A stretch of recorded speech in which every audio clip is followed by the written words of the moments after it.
एक असा देव जो आपल्या भक्ताला भेटायला स्वतः वैकुंठातून धावत येतो. पण तोच भक्त त्या देवाला थांबायला सांगतो आणि देवही युगे तिथे उभा राहा. जगात असं कोणतं दैवत असेल जो आपल्या भक्तासाठी एका विटेवर उभा आहे? आज आपण याच विषयावर बोलतोय की विठ्ठल कमरेवर हात ठेवून का उभा आहे. याची सुरुवात होते भक्त पुंडलिकापासून. पुंडलिक चंद्रभागेच्या तीरावर आपल्या आई वडिलांची निस्सीम सेवा करायची. त्याची ही भक्ती पाहून स्वतः भगवान विष्णू त्याला दर्शन देण्यासाठी पंढरपुरात आले. देव दारात उभे राहिले, पण पुंडलिक त्यावेळेस आई वडिलांची सेवा करत होता.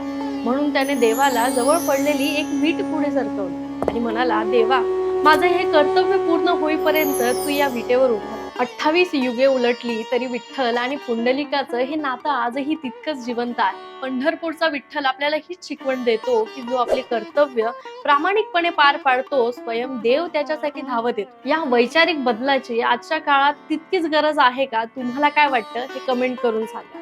आणि अशाच पौराणिक माहितीसाठी आपल्या पेजला आत्ताच फॉलो करा, कारण विषय कोणताही असो, आपला मुद्दा भारी आहे.